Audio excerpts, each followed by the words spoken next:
O desejado de todas as nações. Capítulo 83. A viagem para Emaús. Ao entardecer do dia da ressurreição, 2 dos discípulos se achavam no caminho de Emaús, pequena aldeia a cerca de 12 quilômetros de Jerusalém. Esses discípulos não haviam desempenhado papel saliente na obra de Cristo, mas eram crentes fervorosos nele. Tinham ido à cidade para celebrar a Páscoa e estavam muito perplexos com os acontecimentos ocorridos havia pouco. Tinham ouvido as notícias da manhã com respeito à remoção do corpo de Jesus do sepulcro, bem como a narração das mulheres que viram os anjos e encontraram a Jesus. Voltavam agora para casa a fim de meditar e orar. Seguiam tristemente o caminho ao crepúsculo, falando sobre as cenas do julgamento e da crucifixão. Nunca dantes se haviam sentido tão desalentados. Destituídos de esperança e de fé, caminhavam à sombra da cruz. Não haviam andado muito quando se lhe juntou um estranho, mas tão absorvidos se achavam em sua negra decepção que não o observaram muito. Continuaram em sua conversa, externando os pensamentos de seu coração. Raciocinavam sobre as lições que Cristo lhes dera e que pareciam incapazes de compreender. Enquanto falavam sobre os acontecimentos que se haviam desenrolado, Jesus anelava consolá-los. Testemunhara-lhes a dor, compreender as contraditórias ideias que lhes traziam à mente o pensamento. Pode esse homem que consentiu em que assim o humilhassem ser o Cristo? Irreprimível era sua dor e choravam. Jesus sabia que o coração deles lhe estava unido pelo amor e almejava enxugar-lhes as lágrimas e enchê-los de alegria e contentamento. Devia, porém, dar-lhes lições que nunca haveriam de esquecer. Ele lhes disse: Que palavras são essas que, caminhando, trocais entre vós, e por que estáis tristes? E respondendo um cujo nome era Cleopas, disse: És tu só peregrino em Jerusalém, e não sabes as coisas que nela têm sucedido nestes dias? Contaram-lhe sua decepção quanto a seu mestre, varão profeta, poderoso em obras e palavras diante de Deus e de todo o povo. Mas os principais dos sacerdotes e os nossos príncipes, disseram, o entregaram à condenação de morte e o crucificaram. Coração ferido pela decepção, lábios trêmulos, ajuntaram. E nós esperávamos que fosse ele o que remisse Israel. Mas agora, sobre tudo isso, é já hoje o 3º dia desde que essas coisas aconteceram. É estranho que os discípulos não se lembrassem das palavras de Cristo e não compreendessem que ele predissera os acontecimentos que se desenrolaram. Não percebiam que a última parte de sua predição se verificaria do mesmo modo que a primeira e que, ao 3º dia, ele ressuscitaria. Esta era a parte que deviam ter recordado. Os sacerdotes e os príncipes não o esqueceram. No dia depois da preparação, reuniram-se os príncipes dos sacerdotes e os fariseus em casa de Pilatos, dizendo: Senhor, lembramo-nos de que aquele enganador, vivendo ainda, disse: Depois de 3 dias ressuscitarei. Mas os discípulos não lembraram essas palavras. E ele lhes disse: Ó nécios, e tardos de coração para crer tudo o que os profetas disseram. Porventura não convinha que o Cristo padecesse estas coisas e entrasse na sua glória?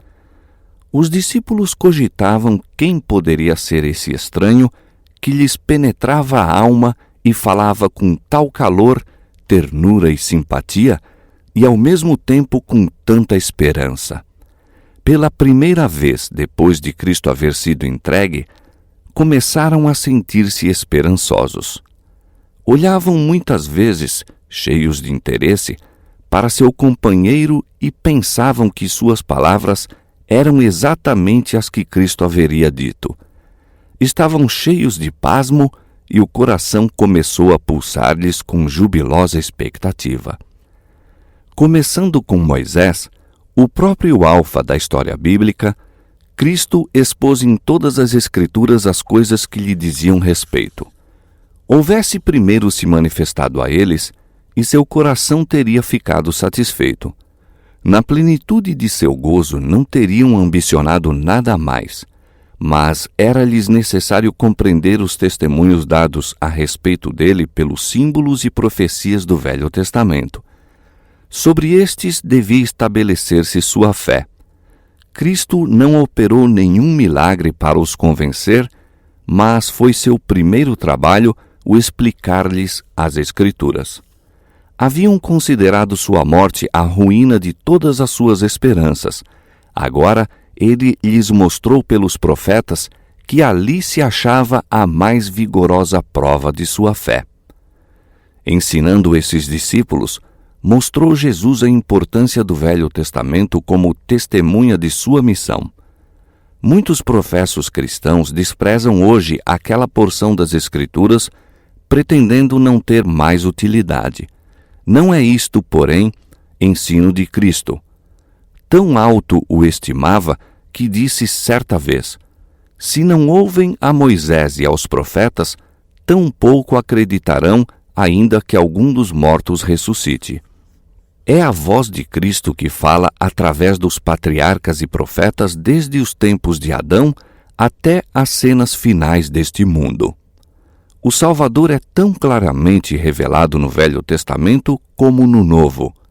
É a luz do passado profético que apresenta a vida de Cristo e os ensinos do Novo Testamento de maneira clara e bela. Os milagres de Cristo são uma prova de sua divindade, mas uma prova mais forte ainda de que ele é o Redentor do mundo encontra-se comparando as profecias do Velho Testamento com a história do Novo. Com provas tiradas da profecia, deu Cristo aos discípulos uma ideia correta do que ele devia ser na humanidade. A expectativa deles de um Messias que devia tomar seu trono e o régio poder segundo os desejos dos homens os desorientara. Isso interferia com a devida apreensão de sua descida da mais elevada à mais baixa posição que se podia ocupar. Cristo desejava que as ideias de seus discípulos fossem puras e verdadeiras em todos os sentidos. Deviam compreender tanto quanto possível o que se relacionava com o cálice do sofrimento que lhe fora aquinhoado. Mostrou-lhes que o tremendo conflito que ainda não podiam compreender era o cumprimento do concerto feito antes de serem postos os fundamentos do mundo. Cristo devia morrer, como deve morrer todo transgressor da lei, se continuar em pecado. Tudo isso devia ocorrer, mas não devia terminar em derrota, e sim numa gloriosa e eterna vitória. Jesus lhes disse que cumpria envidar todo esforço para salvar o mundo do pecado. Seus seguidores deviam viver como ele viveu e trabalhar como ele trabalhou, com intenso, perseverante esforço. Assim discursou Jesus para os discípulos, abrindo-lhes a mente para compreenderem as Escrituras. Os discípulos estavam fatigados, mas a conversação não esmoreceu. Palavras de vida e segurança caíam dos lábios do Salvador, mas ainda os olhos deles estavam fechados. Ao falar-lhes da ruína de Jerusalém, olharam com lágrimas para a condenada cidade. Mal suspeitavam ainda, no entanto, quem era seu companheiro de viagem. Não pensavam que o objeto de sua conversação ia ali, caminhando ao lado deles, pois Cristo se referia a si mesmo como se fosse outra pessoa. Pensavam que era um dos que tinham ido assistir à grande festa e regressava agora para casa. Jesus andava tão cautelosamente como eles sobre as rudes pedras, parando de quando em quando com eles para descansar um pouco. Assim prosseguiam pela montanhosa estrada, ao passo que aquele que em breve tomaria seu lugar à direita de Deus e que podia dizer: "É-me dado todo o poder no céu e na terra", caminhava ao seu lado. Enquanto andavam, o sol baixara e, antes de os viajantes chegarem a seu destino, já os trabalhadores nos campos haviam deixado o labor.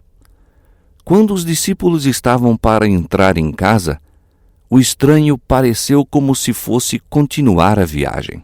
Mas os discípulos sentiram-se atraídos para ele. Desejavam ouvi-lo mais. "Fica conosco", disseram.